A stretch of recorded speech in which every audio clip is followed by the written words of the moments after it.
कुछ घर बाहर से बिल्कुल साधारण लगते हैं, लेकिन अंदर वो ऐसी कहानियाँ छुपाए होते हैं जो इंसान को अंदर तक ला देती है।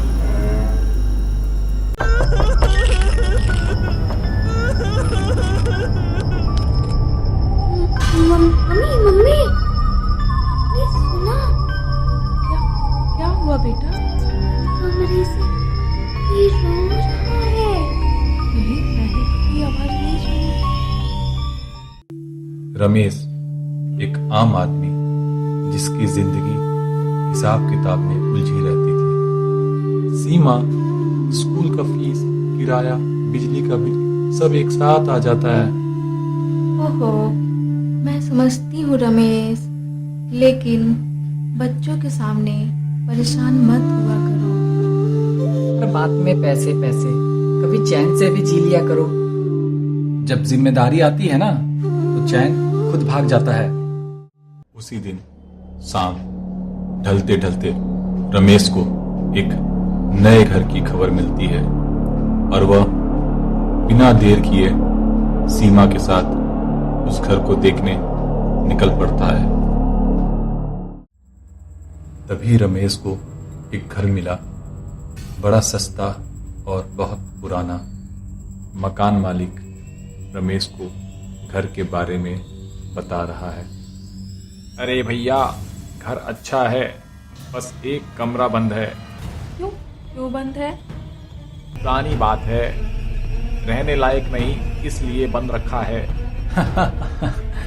अरे भैया, हम डरपोक नहीं हैं। कहते हैं ना, जब कोई अनहोनी होने वाली होती है तो उसका एहसास सबसे पहले एक औरत के दिल में उतर जाता है। ठीक वैसे ही कुछ सीमा को महसूस होने लगा। इस मकान का ज़रूरत से ज़्यादा सस्ता होना उसे अंदर ही अंदर बेचैन करने लगा और वह धीमी आवाज़ में अपनी चिंता रमेश से साझा करती है।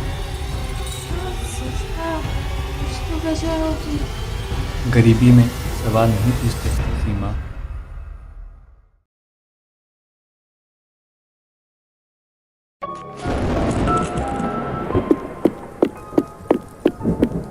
पापा, कोई चल रहा है। हवा होगी, सो जाओ।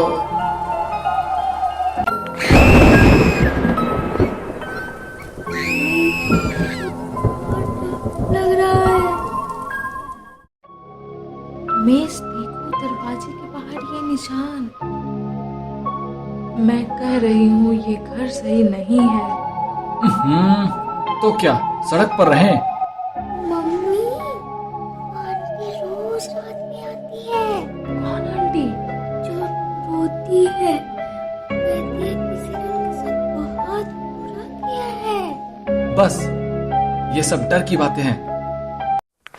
अचानक बिजली गुल हो गई और पलक झपकते ही दिन जैसे रात में बदल गया।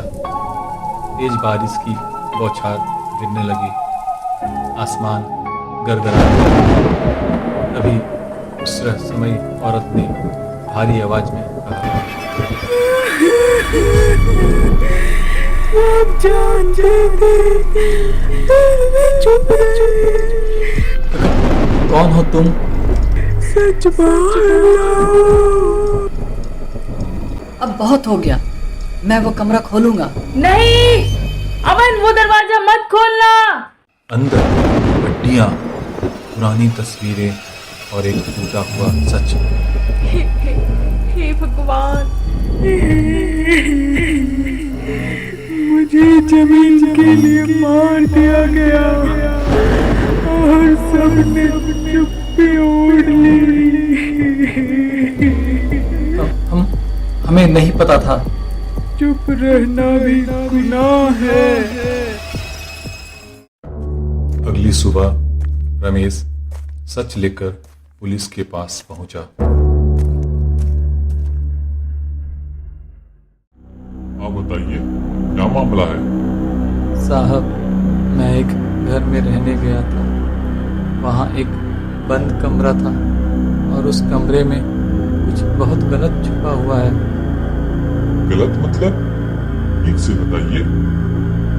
साहब, उस कमरे में हड्डियां मिली हैं, पुरानी तस्वीरें और एक औरत की कहानी जिसे जमीन के लालच में मार दिया गया था। आपको ये सब कैसे पता चला? अब क्या बोलूं, पूरे मोहल्ले को पता था, लेकिन सब डर गए थे। कोई नहीं बोला और उसी चुप्पी ने उसे मार डाला।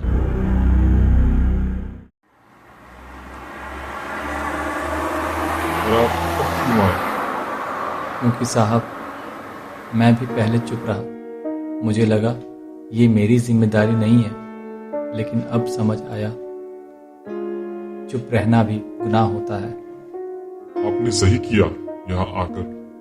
देर से ही सही, लेकिन सच सामने आना चाहिए।